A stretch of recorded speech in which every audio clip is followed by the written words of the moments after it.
Hello and welcome back to the FluidXAV channel.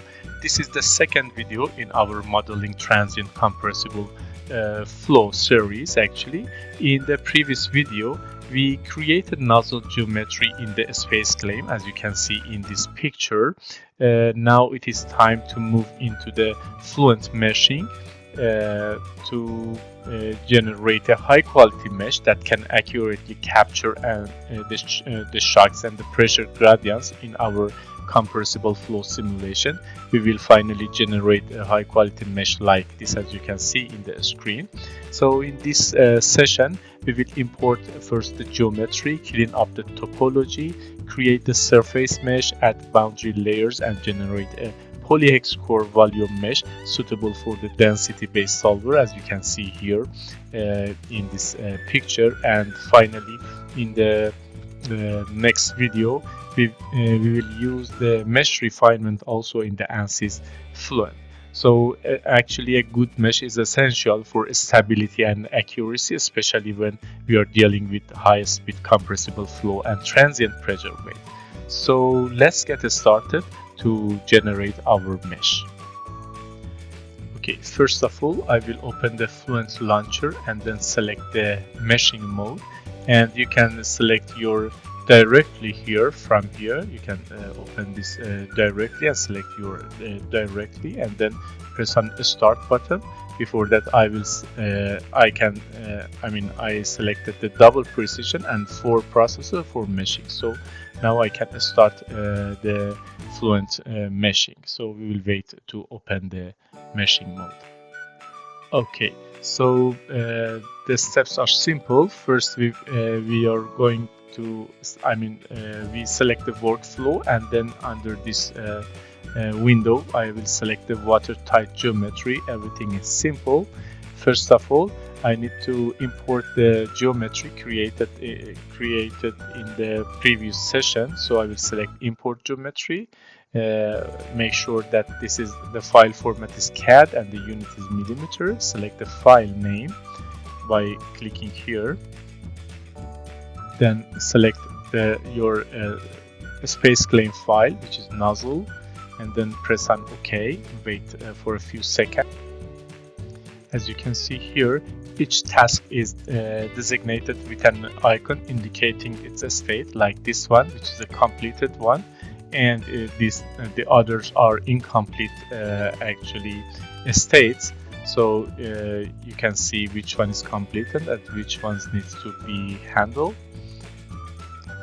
And also throughout this workflow you are able to return to a task and change its setting using either the edit button or the revert and edit button. Like here, you can right click, you have options for revert and edit. So we will go step by step. After import geometry, I will click on the add local sizing. I will select the default as no, which means that I don't need to add the local sizing. So I will press on the update, and then we will go to generate the surface mesh. And now we are in the generate the surface mode, but with the local sizing set as described above here. The global surface mesh sizing only defines the largest elements on the other side if you select something for the local sizing. So now we are in the generate the surface mesh. So you can set various properties of the surface mesh for the facet geometry here, and you can see some preview of the size of the mesh you are selecting here. So for the minimum size I will select 2, and as you can see when I click somewhere else you will see this preview here. And for the maximum size, which is here, I will select 30. I will keep this growth rate as 1.2. This is the preview for this maximum size. And I will keep the other ones like this curvature and proximity, normal angle to 18 as the default, as you can see here, and then press on the generate the surface mesh. Wait for a few seconds to generate our surface mesh for this geometry. Okay, so the surface mesh has been generated, and we move to the describe the geometry. So here there are some options. We need to answer some questions. So this geometry is define our fluid. So this is only the fluid. So I will go and select the geometry consists of only fluid region with no voids, and so I will select this one. These options will be changed. I will keep the default for these two as no. So it means that change all fluid boundary type from wall to internal, or do you need to apply share topology? So I will keep these two as no, and then press on the describe geometry. After describing the geometry, I need to update the boundaries. I will keep all of these boundaries as it is. Only the inlet, I will change this inlet from velocity inlet to pressure inlet, and then press on the update boundaries. The boundaries will be updated. It has been ticked as a green one, and now it is time for the update the region. This name, which is the name that we generate and create in the SpaceClaim, which is solid one, but the fluid, the region type is fluid. I will keep this one and update the region. Now I'm going to add the boundary layers for the wall surfaces. So I will keep these three setting here. I just change the number of layers from 3 to 8, and change this transition ratio to 35. Keep this growth rate as 1.2, and the fluid, keep this fluid region and only walls here, and then press on the add boundary layers.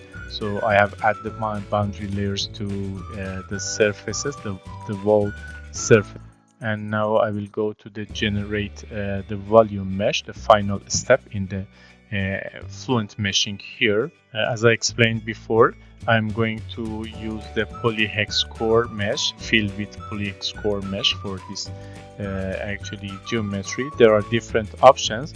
You need to take care of those one. For the buffer layer, I will change this 2 to 1, and this peel layers to 0, and then minimum cell length 5, and here I will change to 20 for the maximum cell length. For each of these there is one option as a help. So if you click here, you will see a description of the, for example, buffer layer. If you bring the mouse here, so for example here, this is a buffer layer, one buffer layer, as you can see. So specifying the number of additional layer required to cover the rapid transition between finer cells in the boundary mesh and the coarser cells in the initial Cartesian mesh. So you can see the difference between, for example, buffer layer 1 and 2. So it has been refined more here. But for actually this problem, it is enough for this case. After that, I will expand this advanced option to check and change some options here. So I will keep this default as it is. Only I will change this avoid 1 per 8 from no to yes here, and then finally I can generate the volume mesh. So for each option you can go and check check the help for each option. So now I will press on the generate the volume mesh and wait for a few seconds to generate our mesh actually here in the Fluent Meshing. Okay, so as you can see, the poly-hexcore mesh has been generated for this geometry.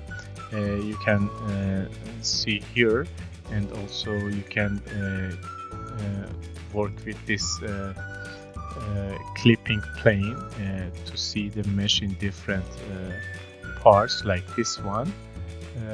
So you can also check the number of cells. For example, here it is 16,587 cells, and the other actually data it's presented here. You can go and check by yourself. And finally, for this part, I will go to the file, write mesh, and save the mesh file in the same directory as the nozzle mesh.h5 and press on OK to save our volume mesh to the specified folder. So that's it for today, and for the second video of this course, we will see how to set up and run Fluent in the actually transient mode in the ANSYS Fluent and do the post-processing. So it is interesting, so please follow and check that video later on. So thanks for your time and thanks for attention. Thanks for watching, and see you in the next video.